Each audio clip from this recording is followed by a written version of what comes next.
langsung mendapatkan label faqih dari baginda Rasulullah. Sebuah kitab yang ketika selesai beliau menyusunnya, beliau langsung ziarah ke makbarah baginda Rasulullah dan kemudian bermimpi bertemu Rasulullah. Kitabnya diambil sama Nabi, ditimang-timang itu kitab beliau. Kemudian setelah itu Nabi bersabda, khud kitabak ya faqih. Dan beliau bercerita, semenjak saat itu aku menamai namaku dengan faqih, karena yang memberikan nama langsung baginda Rasulullah SAW. Apa yang saya ingin sampaikan, kitab ini dihatamkan di pesantren-pesantren, di majelis-majelis ta'lim.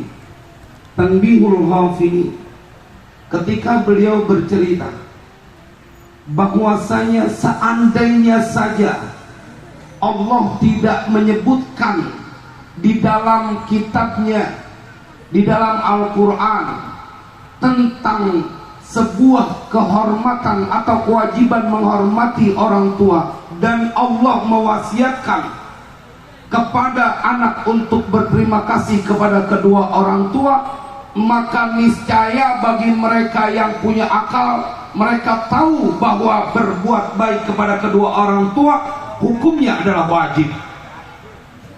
Lau lam yadhkurillahu fi kitabihi hurmatal walidaini wa lam yusi bihima, seandainya Allah tidak menyebutkan di dalam Al-Quran bahwa menghormati kedua orang tua dan berwasiat untuk berbuat baik kepada kedua orang tua itu adalah hukumnya wajib, lakana ya'rifu bil aqli anna hurmatahuma wajibatun.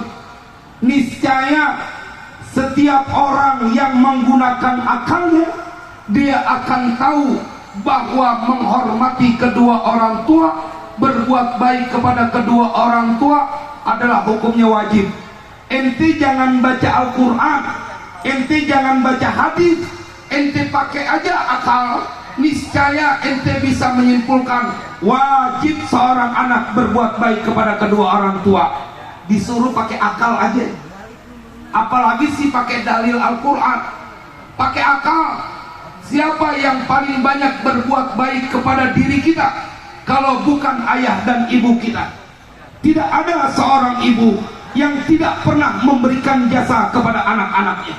Maka itu Tuan Syekh Al-Habib Utsman Mufti Betawi dalam kitab tipis Perhiasan Bagus, beliau dengan tegas, wajib seorang anak lelaki memberikan nafkah kepada kedua orang tuanya ketika mereka punya kemampuan.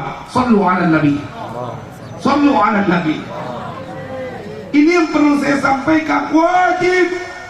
Ente punya emak, ente punya bini, tapi kata Tuan Syekh Habib Utsman Mufti Betawi, ente punya kewajiban menafkahi kedua orang tua saat mereka sudah tidak mampu, saat mereka tidak lagi berkuasa untuk mencari nafkah. Ini kan yang kadang orang pada lupain. Kita perlu belajar dengan seorang yang bernama Kahmas bin Hasan At-Tamimi, atau disebut Kahmas Al-Abid. Beliau saking sayangnya sama ibunya, diceritakan dalam kitab Nuzhatul Fudhala, saking sayang dia sama ibunya, karena tinggal ibunya doang yang dia punya.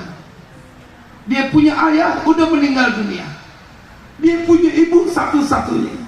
Dia kagak kepengen ada kesusahan terjadi pada ibunya. Dia kagak kepengen ada kesusahan yang membuat ibunya menjadi tersiksa. Satu waktu diceritain, di dalam rumahnya ada seekor kalajengking yang masuk. Dia kejar, dia mau tangkap, tapi itu kalajengking kemudian masuk ke dia punya lubangnya. Apa yang dilakukan oleh Kahmas Al-Abid? Fa'adkhana asabi'ahu, dia masukin jari-jarinya ke dalam lubang itu.